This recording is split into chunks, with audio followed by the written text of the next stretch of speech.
Olá pessoal, tudo bem? Vamos a mais um conteúdo de Química Farmacêutica? Para quem não me conhece, sou a professora doutora Lorane Age Melim e hoje nós vamos falar sobre planejamento de fármacos, como nós podemos otimizar a interação do fármaco com o alvo. Especificamente nessa aula nós vamos falar sobre extensão e contração de cadeia, extensão e contração de anel, variações de anel e isósteros e bioisósteros, tá bom? Se interessou? Então vamos daqui a pouco ver o conteúdo, mas antes não se esqueça de dar um like no nosso vídeo, se inscrever no nosso canal e ativar o sininho. Vamos para a aula?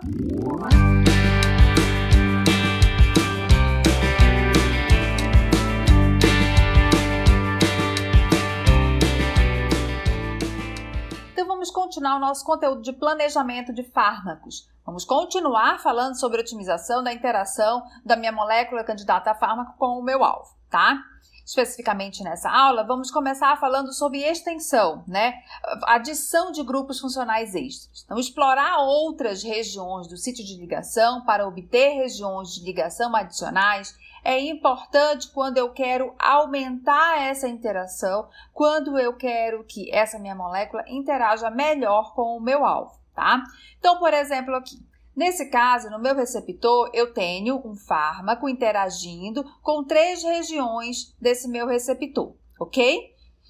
Agora, eu observo que nesse meu receptor tem uma região de ligação que não está sendo usada pelo meu alvo, tá bom? Então, eu posso explorar essas regiões desse sítio de ligação, tá? Então, eu posso, por exemplo, olhar esse receptor, estudar esse receptor, ver quais são essas regiões que ainda não foram exploradas e eu posso promover essa extensão da cadeia e adicionando um grupo funcional e com isso eu tenho também uma interação adicional, ok?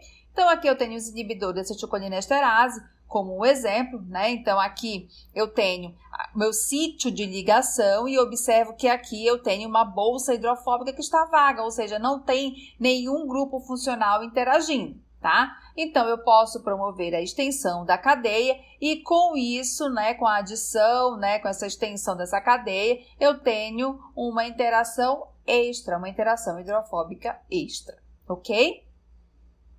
Um outro exemplo, medicamentos que atuam no sistema nervoso. Então, aqui eu tenho esse gás, né, que ele interage no meu sistema nervoso, ele atua no meu sistema nervoso. Se eu quero melhorar essa interação, eu posso olhar a estrutura da acetilcolina e ver o que eu posso adicionar, qual grupo funcional que eu posso adicionar, para que eu possa, inclusive, imitar esse substrato, tá bom? Então, eu posso fazer a extensão com essa adição desse nitrogênio quaternário. Com isso, eu vou ter uma interação de ligação iônica extra.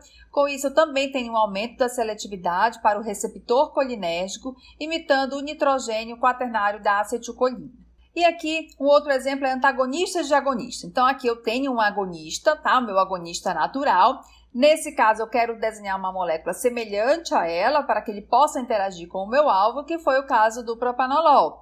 E o que nós já até comentamos, né, anteriormente, foi feito, né, um aumento dessa cadeia, ou seja, foi feito um aumento desse volume, ok? Com esse substituinte alquil. Tá? E aqui um outro exemplo, e com isso o propanolol ele bloqueia, né, o receptor e não deixa com que o agonista natural ele interaja com o receptor, tá bom? Em relação à histamina, também baseado nela, o que eu faço? Eu posso desenhar uma molécula que tenha sua estrutura parecida para poder interagir, mas também eu tenho outras interações, né? Então eu fiz um aumento da cadeia, fiz uma extensão da cadeia e foi possível obter a cimetidina que tem atividade antiulcerogênica. Aqui o grupo funcional em destaque que foi, né, adicionado. A extensão da cadeia ela é útil se uma cadeia está presente conectando 2 grupos. E nesse caso aqui, a extensão da cadeia, mas não necessariamente com grupos funcionais, é alterando o tamanho da cadeia para otimizar a interação. Por exemplo, aqui no meu receptor eu tenho essas 2 regiões aqui de ligação, ok? E eu tenho os grupos A e B, tá? Que são os grupos de ligação. Eles vão interagir? Vão interagir. Só que essa interação aqui do grupo B, ela fica uma interação fraca, tá? Porque o encaixe, ele não é tão ideal assim, tá? Com isso, eu posso promover uma extensão da cadeia, ok? E esse meu grupo A, os grupos, né, A e B, eles vão ficar um pouco mais espaçados e a interação, ela fica uma interação mais forte, ok? No caso da N-fenetilmorfina, o que foi feito? Foi feita uma contração da cadeia. Por quê? Feito o estudo, né, desses grupos de ligação, observa-se que o comprimento ótimo para essa cadeia, separando esses grupos, é que esse N aqui seja igual a 2, tá bom? Então, tem que ficar atento, senão o encaixe não fica perfeito, tá bom? Falamos anteriormente sobre extensão e contração de cadeia. Agora nós vamos começar a falar sobre expansão e contração do anel, tá? Nesse caso aqui, esse caso que nós vamos falar, ele foi feito para melhorar a sobreposição de grupos de ligação com suas regiões vinculativas. Então, vamos analisar. Aqui no meu receptor, eu tenho essas regiões em amarelo, que são regiões hidrofóbicas, e aqui em azul a minha molécula que vai interagir com essa região, tá? Então, eu utilizei a estratégia de expansão desse anel, ok? E com isso, esse encaixe dessa molécula ficou melhor com o meu alvo. Então, eu aumentei essa interação e isso, consequentemente, né, melhora a minha resposta, ok? Então, melhor sobreposição com as interações hidrofóbicas, tá? Um outro exemplo aqui que nós podemos observar é que nesse sítio de ligação eu tenho as regiões de ligação, ok? Você pode melhorar ou não esse encaixe? Vamos ver se a gente consegue melhorar? Então, por exemplo, aqui é feito 2 interações, não é feita interação aqui nessa outra região. Então, eu faço, né, uma variação nesse tamanho desse anel, ok? Com isso, aumentando esse anel, o que pode acontecer com esse meu número de interações? Aumentar, ok? Então, eu aumentei esse anel aqui, ok? E foi possível obter mais uma interação. Então, agora eu tenho 3 interações, eu tenho um aumento dessa ligação, ok? E variações do anel. Substituir anéis aromáticos ou heterocíclicos por outros sistemas de anel também é uma estratégia muito utilizada, tá? E também um dos motivos é devido à patente, devido àqueles fármacos Me Too, tá bom? Então aqui nós podemos observar a estrutura geral para os anti-inflamatórios não esteroidais. Eu tenho inúmeras variações somente mexendo nesse anel aqui central, ok? Então, isso é muito comum para a gente, as indústrias utilizam muito devido à patente, tá bom? Às vezes, essas variações do anel, ela resulta numa melhora das propriedades. Por exemplo, eu tenho essa molécula aqui que ela já tinha uma atividade antifúngica, tá? O alvo dela era uma enzima que era presente tanto no fungo quanto no ser humano, tá? Foi observado aqui que ela tinha um anel imidazol, e foi feita essa variação no anel para um anel triazol e foi observado que essa nova molécula ela tem seletividade para a enzima presente no fungo, tá? Então, isso é importante, ok? Um outro exemplo, a nevirapina. A nevirapina, ela partiu de uma molécula que tinha essa atividade. Nesse anel foi feita a alteração desse grupo funcional. Foi observado que quando foi feita essa alteração desse grupo funcional e o que aconteceu? Uma melhor atividade e com isso essa molécula se tornou o antiviral nevirapina. Em relação a variações do anel, podemos também ter a fusão, tá bom? Eu tenho pronetalol, tá? Que é um beta-bloqueador. Então, aqui é a estrutura da adrenalina ou da noradrenalina, dependendo do que estiver presente ali no R, ok? E aqui eu tenho a estrutura do pronetalol. O que nós observamos? A estrutura é muito semelhante, precisa ser para poder ter essa interação, ok? E é observado essa fusão desse anel aqui. Acredita-se que, por conta desse anel, tá? Essa molécula ela consegue interagir melhor com o alvo, tá bom? E com isso, é possível bloquear os receptores beta, tá bom? Devido ao encaixe, né? Ficar melhor, tá bom?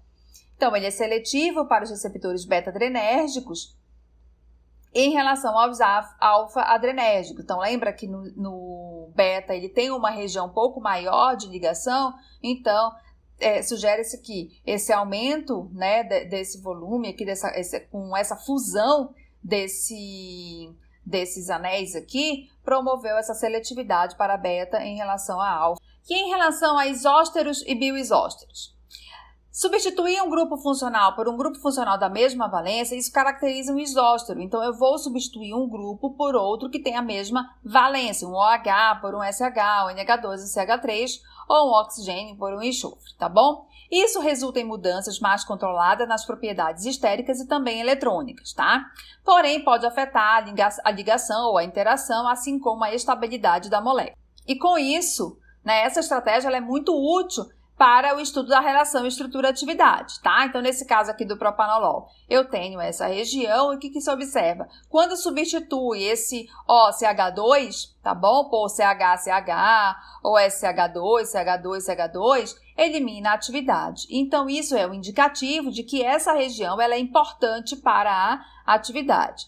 Quando substitui o OCH2 pelo NHCH2, mantém a atividade. Tá bom? Então, significa que mantém ali as propriedades eletrônicas, ok? Então, sugere-se que o oxigênio, né, esteja envolvido na ligação dessa minha molécula com o meu alvo, ou seja, em relação à aceitação de interação de hidrogênio, ok? E quando eu falo de bioisósteros? O bioisósteros é quando eu substituo um grupo funcional por outro grupo funcional que mantém a mesma atividade biológica, não necessariamente com a mesma valência, tá? Eu vou só manter a atividade, ok? Então, por exemplo, aqui eu tenho um antipsicótico, tá? Que foi substituído, né? Na sua estrutura química, foi substituído por um grupo funcional que não tem a mesma valência que o anterior, porém, conseguiu manter a atividade, ok? Então, é um bioisóstero para o grupo amida. Certo? Além disso, né, com essa substituição, melhorou a seletividade para o receptor D3 em relação ao receptor D2, ok?